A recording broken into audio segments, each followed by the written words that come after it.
السلام علیکم سامعین، آپ سن رہے ہیں حضرت سلمان فارسی کے ایمان لانے کی ایمان افروز داستان کا پارٹ 10۔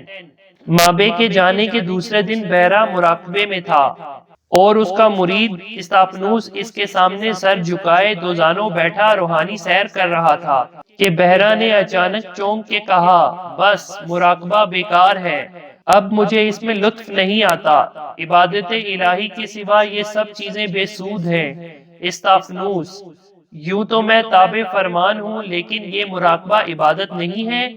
بحرہ: ہاں، مجھے تو اس کی سچی عبادت ہونے میں شک ہے۔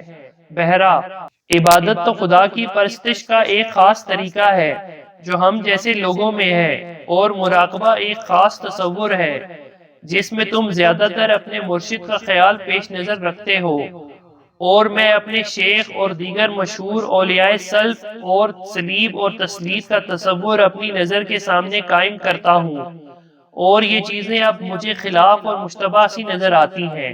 استفانوس: مگر ان کے بے اصل اور مشتبہ ہونے کی وجہ اب میری سمجھ میں نہیں آئی۔ بحرہ: استفانوس، اگر میں اپنے اصلی خیالات تم پر آشکار کر دوں تو تم مجھ سے بے عقیدہ اور بدظن تو نہ ہو جاؤ گے؟ استفانوس: جسے جو کچھ فیض پہنچا حضور ہی سے پہنچا ہے، وہ بھلا آپ کے ایسے روشن دل مرشد کی جانب کوئی برا خیال دل میں لا سکتا ہے کیا؟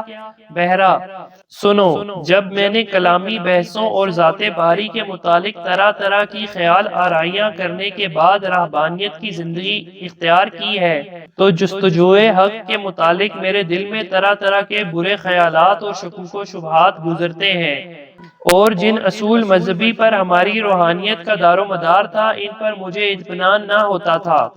کبھی میرے خیالات ملحدوں کے سے ہو جاتے تھے اور کبھی ہر مذہب کے اصول کی طرف خیال لے جاتا، مگر اپنے دل کو تسلی دینے میں ناکام رہتا تھا۔ مرحوم بونیفیس جو بعد کو انطاکیہ کی خانقاہ کا راہب اعظم ہو گیا، ان کے دونوں مدرسے الہی میں میرا ہم سبق اور رفیق تھا۔ اس پر میں نے اپنی روحانی بے قراری کو ظاہر کیا تو اس نے کہا، یہ شبہات میرے دل میں بھی پیدا ہوتے ہیں، مگر میں ان کو دباتا اور وسوسہ شیطانی خیال کر کے دل سے نکال ڈالتا ہوں۔ اس کا یہ جواب سن کر میری حالت اور خراب ہوئی اور قریب تھا کہ میں گمراہ ہو جاؤں۔ اتفاقاً یہاں کی خانقاہ کے راہب اربن سے ملاقات ہو گئی، جو ولی اعظم کے شاگرد تھے۔ ان کے سامنے جو میں نے اپنے خیالات ظاہر کیے تو انہوں نے کہا، تم کسی مہک روحانی مرض میں مبتلا ہونے والے ہو، مادہ فاسد جمع ہو چکا ہے، اور مرض تم پر غالب آنے ہی کو ہے، اور اس کے سوا علاج نہیں کہ پیغمبروں کو چھوڑ کر خالق کی عبادت میں مصروف ہو جاؤ اور مراقبے میں مسیح اور تسلیت کا دھیان کرو۔ چند روز میں یہ خیالات تمہارے ملحدانہ وہم پر غالب آ جائیں گے۔ اگرچہ اس علاج سے شفا کی امید تو نہ تھی، مگر میں نے خیال کیا کہ اس تدبیر سے میں اپنے پریشان کرنے والے وہم کو بھول جاؤں گا، اور یہی ہوا۔ ولی اربن کے حلقہ مراقبہ میں چند ہی روز بیٹھا تھا کہ وہ سب باتیں بھول گئیں، اور اگر کبھی وہ شکوک یاد بھی آ جاتے تو میں دل میں کہتا کہ تمام علماء اور اولیاء روحانی متفق کہہ رہے ہیں کہ عنقریب ایک ناموس الہی اور سچے ہادی کا ظہور ہونے والا ہے، اب ان شکوک کو وہی رفع کرے گا۔ ولی اربن کے بعد جب میں ان کا جانشین ہوا تو اسی ہادی اعظم کی جستجو میں لگا رہتا۔ ایک دن صحرا نشین عرب کا ایک قافلہ یہاں آ کر ٹھہرا۔ اس میں مجھے ایک 9 سال کی عمر کا نہایت خوش روح لڑکا نظر آیا، جو اگرچہ پڑھا لکھا نہ تھا، مگر اس کو دیکھ کے، اس کی باتیں سن کے شبہ ہوا کہ یہی وہ ناموس الہی تو نہیں ہے۔ اس نے دنیا کی تمام غلط عبادتوں اور رہبانیت کی خرابیوں کو اپنے بچپن کی زبان میں کچھ ایسے انداز سے بیان کیا کہ میرے وہ پرانے خیالات پھر اجاگر ہو گئے، اور قریب تھا کہ میں اس زاہد و تقوی کو چھوڑ کے کچھ اور ہو جاؤں، لیکن یہ کسی طرح سمجھ میں نہ آیا کہ کیا ہو جاؤں۔ اس حالت، اس رہبانیت، اس طریقہ عبادت کو چھوڑ دینا تو آسان تھا، مگر یہ سمجھ میں نہ آتا تھا کہ کون سا طریقہ اختیار کروں اور کسے اپنا ہادی اور رہبر بناؤں۔ میں بالکل گمراہ ہو گیا ہوتا، مگر اس مجبوری نے بچایا، اور سابق کی طرح میں پھر اپنی حالت پر کنا ہو گیا۔ اور چند روز کے بعد اس عجیب اور غریب لڑکے کا صرف اس قدر خیال میرے دل میں رہ گیا کہ اگر وہی ناموس الہی ہے تو جب اس کا ظہور ہوگا اس وقت اس سے مل کے اپنے دل کو اطمینان دے دوں گا۔ کل اتفاق سے یہ سن رسیدہ طالب صادق ملا جو مرحوم ولی بونی فیس کا بھیجا ہوا تھا۔ اس سے معلوم ہوا کہ انہی پریشان خیالات، انہی شکوک و شبہات اور انہی روحانی بے اطمینانیوں نے اسے خنامہ کیا اور بچپن سے آج تک اسی جستجو میں ہے کہ صراط مستقیم ملے اور نجات کا معمہ حل ہو۔ مختلف ولیوں اور راہبوں کی رفاقت میں ساری عمر صرف کر دی مگر حقیقت آشکار نہ ہوئی۔ ہوتے ہوتے وہ بونی فیس کے پاس پہنچا اور جب وہ بھی اس کے دل کو مطمئن نہ کر سکا تو مرتے وقت اسے میرے پاس بھیجا۔ استفانوس اب وہ ٹھیک مقام پر پہنچا اور امید ہے کہ آپ کے ساتھ شریک ہو کے نجات کا راستہ پا لے گا۔ بہرہ یہ ہوتا تو پھر کیا تھا، مگر افسوس اس کی باتیں سننے کا نتیجہ یہ ہوا کہ میں نے اتنے دنوں تک مراقبہ اور عبادت میں مصروف رہ کر جن شبہات کو دل سے بھلا دیا تھا وہ یکایک تازہ ہو گئے، اور بجائے اس کے کہ میں اسے تسلی دے سکوں خود میرے دل کا اطمینان جاتا رہا۔ استفانوس شاید اسی وجہ سے حضرت نے اسے رخصت کر دیا اور یہاں جگہ نہ دی۔ بہرہ نہیں، میں نے صاف صاف کہہ دیا کہ میں خود انہی شبہات میں پھنسا ہوا ہوں، لیکن اگر تم کو حق کا پتہ لگانا ہو تو اس عربی نجات لڑکے کا پتہ لگاؤ۔ اب یقین ہے کہ اس کا جوہر کھل گیا ہوگا اور اس کی اصلی شان نمودار ہو گئی ہوگی۔ مجھے خود اس کی جستجو میں قدم بھارنا چاہیے تھا، مگر میرا نہ اتنا حوصلہ ہے اور نہ ہی مجھ میں اتنی ہمت ہے کہ نہ پیدا کنار صحرائے عرب میں قدم رکھوں۔ تم سے ہو سکے تو جاؤ اور اسے تلاش کرو۔ جو عربی قافلے یہاں آیا کرتے ہیں ان کے ذریعے سے خط و کتابت کر کے مجھے اپنے حالات اور جستجو کے نتائج سے آگاہ کرتے رہو۔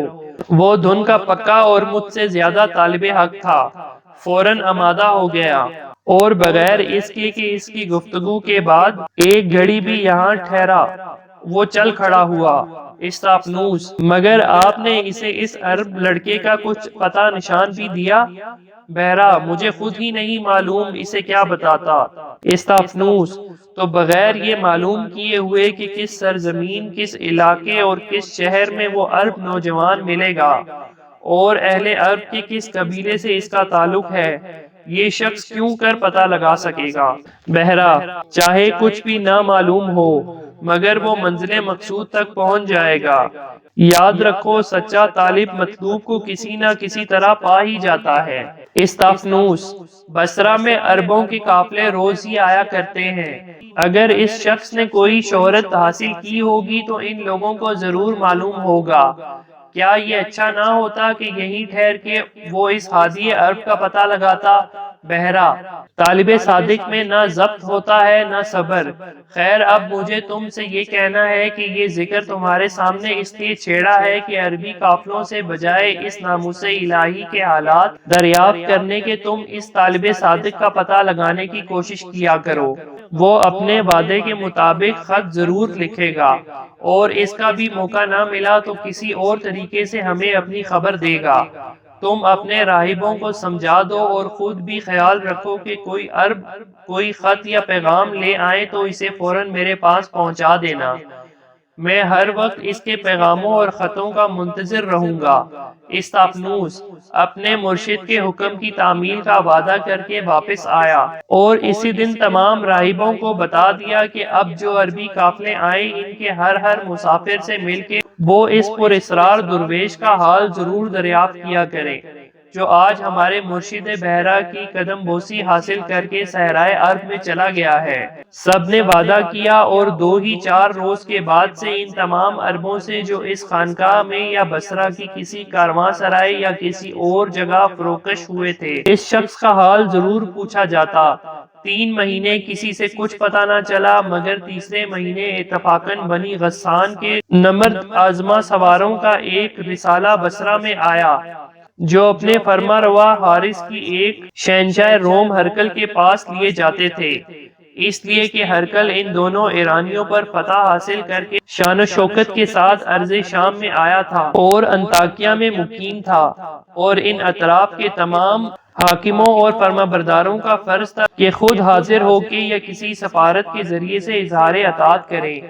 یہ غسانی لشکر جب بصرہ میں فروکش ہوا تو ان میں سے ایک سوار گھوڑا دوڑاتا ہوا بحرہ کی خانقاہ میں آیا اور ایک راہب کے ہاتھ میں ایک خط دے کر کہا، اسے اپنے مرشد بحرہ کی خدمت میں پہنچا دینا، اور یہ کہتے ہی فوراً واپس گیا۔ راہب نے وہ خط استفانوس کی خدمت میں پہنچا دیا اور استفانوس اسی وقت اسے لے کر اپنے مرشد کی خدمت میں حاضر ہوا۔ وہ خط اس کے سامنے رکھ دیا اور ادب سے عرض کیا، اس خط کو کوئی فوجی سوار ہماری خانقاہ کے راہب کو دے کے چلا گیا، معلوم ہوتا ہے یہ کسی مسیح سردار کا خط ہے، بہرہ تم اسے چاک کر کے پڑھو اور بتاؤ کہ کیا لکھا ہے۔ استفانوس نے اجازت پا کے لفافہ چاک کیا جو اونٹ کی جھلی کا تھا، اور خط کو نکال کر پڑھا تو چونکا اور عرض کیا، حضور یہ خط تو اسی راہب کا ہے جسے آپ نے طالب صادق کا خطاب عطا فرمایا تھا، اور جس کی خبر ہم ہر ایک عرب سے دریافت کیا کرتے ہیں۔ یہ سنتے ہی بحرہ نے جوش کے ساتھ وہ خط اس کے ہاتھ سے لے لیا اور پڑھنا شروع کیا۔ سامعین، اس خط کو ہم اگلی ویڈیو میں آپ کے سامنے نشر کریں گے۔ امید ہے کہ آپ کو یہ سیریز بہت پسند آ رہی ہے۔ اس سیریز کے اگلے پارٹ اور خط کو سننے کے لیے میرے چینل کو سبسکرائب، ویڈیو کو لائک اور ویڈیو کو شیئر کر دیں۔ ملتے ہیں اگلی ویڈیو میں، تب تک کے لیے اللہ حافظ۔